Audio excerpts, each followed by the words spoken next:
for both of you, what is one thing within the Commonwealth's Attorney's Office that you think is operating well? And then, additionally, what is one aspect of the Commonwealth's Attorney's Office that you would like to improve upon?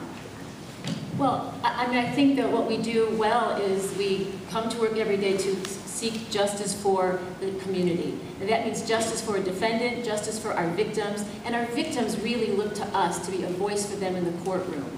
I mean, our office prosecutes thousands of misdemeanor cases a year, several thousand felonies a year. Our lawyers are dedicated public servants who make the criminal justice system work. I would like to see us, as we go further, expand the ability of, this is inside baseball, our colleagues across the bench to have more easier access to discovery. The problem, though, is it's one of resources, and it's one of making sure that our crime victims and witnesses are adequately protected in the discovery process. My office has expanded discovery, and I personally have expanded discovery far beyond what the Virginia Supreme Court rules have called for, and even with the new rules that have been instituted, there's been a pushback. They've been delayed for a year because the Supreme Court has recognized that the resource drain on our offices is going to be profound. So we do that. We do a lot of things well. I mean, anything that individuals are engaging can always be improved upon. I want to continue to serve as Commonwealth's attorney, to continue with these progressive programs, to help our crime victims be able to seek justice in a courtroom and to be vindicated and to be made whole as much as possible.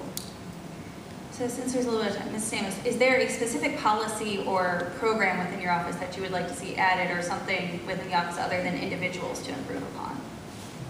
I'm sorry. So is there a systematic improvement for the office other than individuals performing more optimally? Well, I mean, I think I'll go back to the discovery process. I think that is, I know my opponent talks about that a lot. I'd like to see us be more streamlined in it, and I think it's a resource issue. As I said, we do need to have additional resources to make that be more seamless to make the courthouse family more comfortable. And I'd like to work on that in my next term. Thank you. Ms. Hafty? Well, the office supports U-visas for immigrants who are victims of crime, and I think that that's great. I think that more people need to know about it, because the immigrant communities that I've reached out to actually don't know that this is available to them if they are victims of crime or if they cooperate with the police.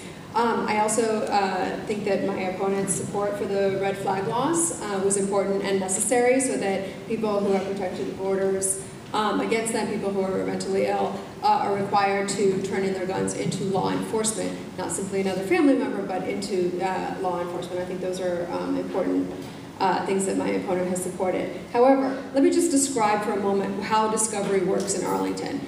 Virginia is an outlier in that it does not require even police reports to be turned over. So if you're charged with a crime, you don't get your police reports.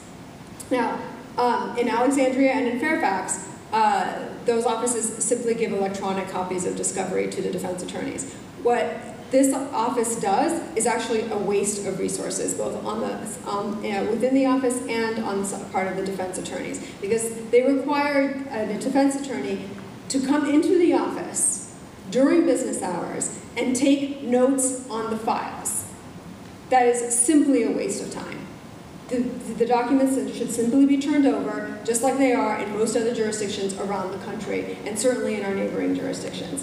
Another thing that the office could do better is data collection.